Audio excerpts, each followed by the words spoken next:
Do you remember the song Youth by frontwoman Elena Tonra and her band Daughter?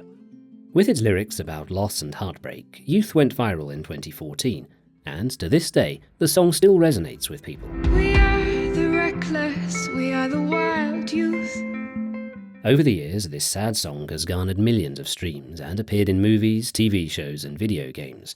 Yet it started in a humble place, as Elena was still a student when she wrote it. I wrote this song at the ICMP. I think it was a solo writing assignment, and I think addressed something that I had been storing for years and never talking about. So yeah, thanks ICMP for being a therapy and place of learning.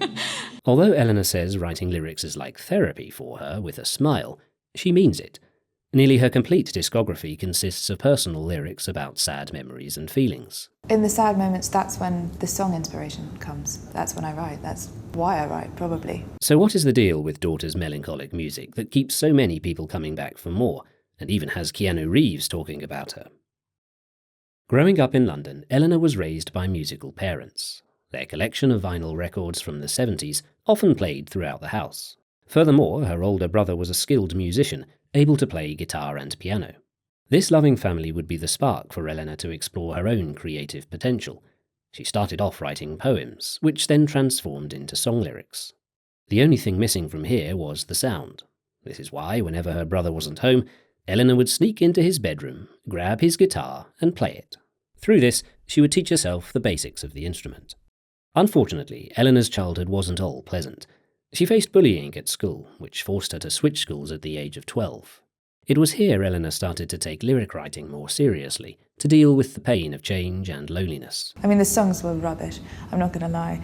Stuff I wrote when I was younger was, pretty poor, but it was a good start. It was just this kind of release of emotions, I suppose. It was kind of a way to channel that through something, rather than being desperately unhappy. With her deep passion for music and the healing benefits she experienced from making it, she wanted to pursue it further.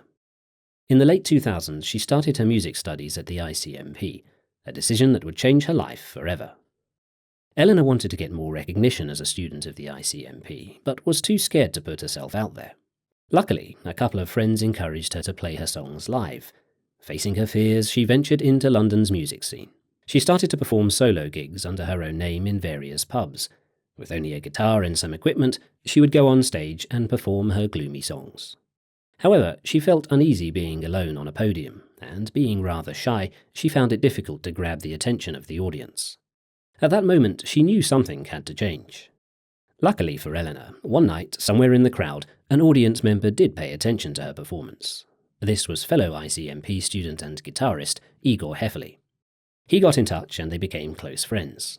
Soon enough, Elena asked Igor if he wanted to start a band with her, to which he happily agreed. With the drummer position being filled by fellow student Remi Aguilella, Daughter was formed. This meant Elena no longer had to be on stage alone, and with their combined efforts, they started working on their debut album called If You Leave. On the 18th of March 2013, the album was released. It included their hit song Youth, but also the heartbreaking song Smother played an important factor in the popularity of the album. I'm sorry if I smothered you. In the song, Elena sounds weary, apologising for being too clingy to a person she used to be in a relationship with. The album is filled with songs about nostalgia, heartbreak and fear of death, hence the album's title. There is a definite fear of loneliness and a definite fear of leaving people or people leaving me or. The album would be a hallmark for Daughter's melancholic sound, and it garnered her a loyal following. However, not all critics were enthusiastic. Some dismissed the album for being overwhelmingly sombre, though Elena never thought of changing her lyrics. In an interview with The Line of Best Fit, Elena even states the following: "A lot of negativity I felt we had from our first album was like, oh, it's really sad. But I don't need to feel embarrassed about my brain. This is what it does. This is what it thinks. I am openly fine with being a sad person." Unsurprisingly, sadness is present straight away on the opening track of the follow-up album. I've been trying to stay out, but there's something in you I can't be without. I just need it here. Past troubles are still haunting Elena. She describes feeling miserable, or the person making her feel that way, as a necessity in her life. A common question about Daughter's discography might be, will writing such somber songs not just bring more unhappiness into Elena Tonra's life? Fortunately, this is not the case. A good example is the song Party from her 2023 album, Stereo Mind Game, which reflects on the night Elena decided to give up alcohol.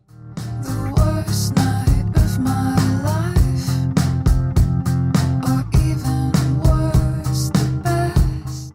Despite the melancholic melodies characteristic of Daughter's music, this song closes a chapter on her unhealthy relationship with alcohol. It's a reflection on a memory, but looking back in a very positive way at the fact that I'm still not drinking, and it's 3 years on, and that's like a very kind of conscious decision that I think I'm probably, hopefully, forever sticking to. But the night it's describing, obviously it's kind of a negative thought or memory, but I feel like the song is actually very positive because it's kind of the celebration of the journey and the decision and, I guess, being in a better place. It highlights a turning point in Elena's life, showing that her music not only expresses sorrow, but also marks moments of personal growth. If there's anything to take away from this video, it should be the realization that there's nothing to be ashamed of in listening to sad music. It can help us process emotions, make us feel calm, and, most importantly, make you understand that you are not alone going through turmoil in life. You're not alone feeling grief, not alone feeling scared about the future. Hundreds of thousands of people are going through similar experiences as you, and perhaps this is why Daughter's music is so popular. Many comments under her songs echo a deep appreciation for the value Elena's music has had on their lives. There's something quite comfortable with listening to, for me, with listening to music that's written in that kind of very lonely or very kind of sad state. I think there's something comforting about it. It helps. When you're sad and you listen to sad music, it definitely helps in some way. Thank you for watching. If you'd like to see more videos about the stories of musicians, consider subscribing to our YouTube channel.